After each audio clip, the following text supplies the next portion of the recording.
June 4, 1942. 6 American torpedo bombers roar toward the Japanese fleet. One by one, they're torn apart by anti-aircraft fire and 0 fighters. When the smoke clears, only 1 limping aircraft remains. Wings shredded, tail aflame, gunner dead. Yet somehow, it turns for home. This was no ordinary plane.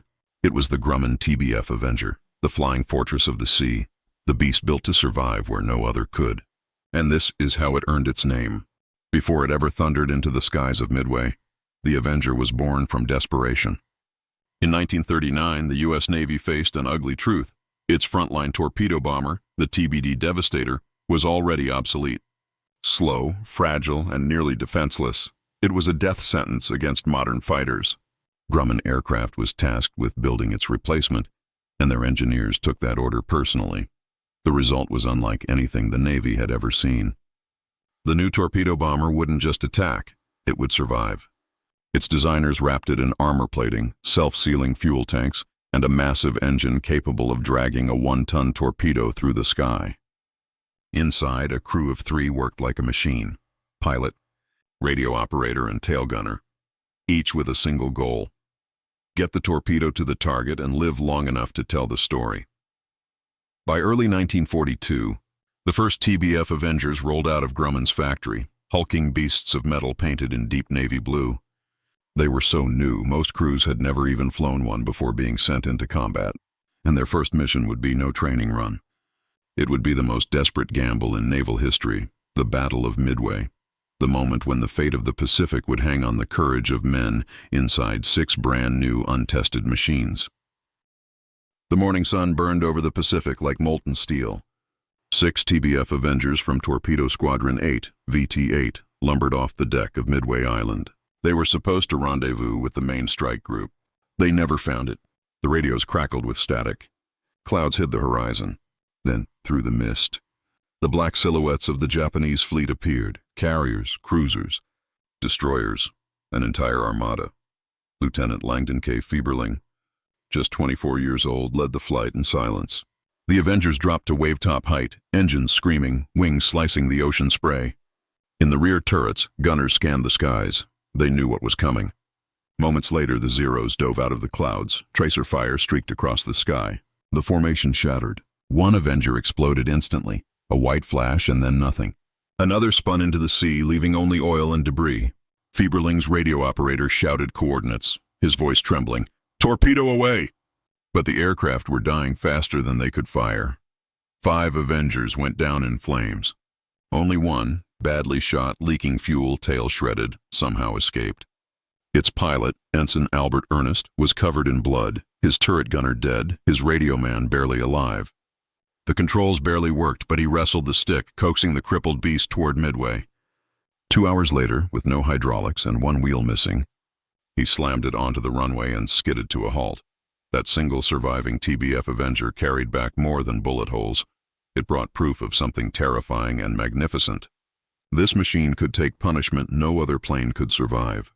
The Navy had found its weapon, and its crews had found their coffin and shield in one.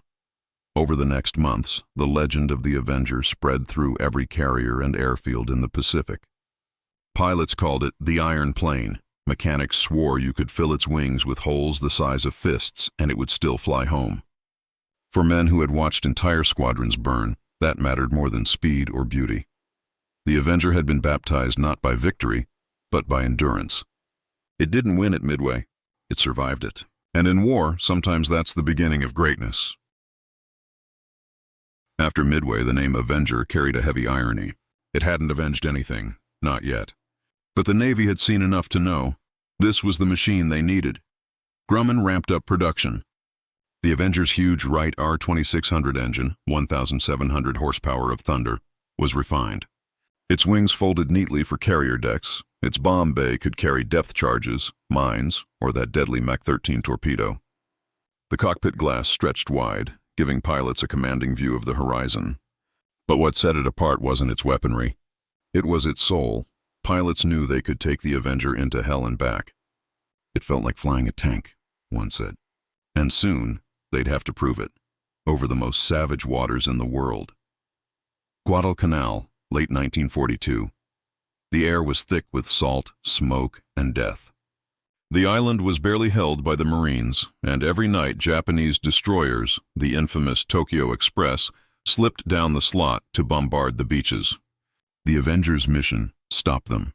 Operating from Henderson Field, a strip of mud constantly shelled and strafed, TBF pilots launched by the dozen, flying low through monsoon clouds to hunt the ships that haunted the night. Their targets were destroyers moving at 30 knots, zigzagging through black seas, their gunners ready. The Avengers came in low, releasing torpedoes so close to the water they could see the Japanese crewmen's faces. It was a suicide job, but somehow the Avengers kept coming back. The same armor that saved Ernest at Midway now saved dozens more. In one night alone, Avengers from VT-8, rebuilt after their annihilation at Midway, scored direct hits on 2 destroyers and crippled another. By dawn, the Marines on the beach could hear only silence across Iron Bottom Sound. The Tokyo Express had been stopped, not by battleships, but by slow, stubborn planes that refused to die. As the months dragged on, the Avenger became the workhorse of the Pacific. From the steaming jungles of the Solomons to the storm-swept decks of carrier task forces, its broad wings became a symbol of American persistence. It wasn't glamorous like the Corsair. It didn't duel in the skies like the Hellcat. But it endured, and in the Pacific, endurance was victory. By 1943, the Avengers were everywhere, dropping torpedoes on cruisers, bombing jungle positions, and sweeping the seas with depth charges to hunt submarines. When the war finally ended, the roar of the Avengers' engines faded from the Pacific.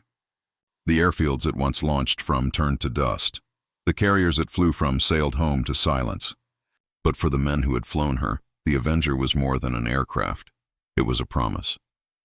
A promise that when everything else failed, something built by human hands could still bring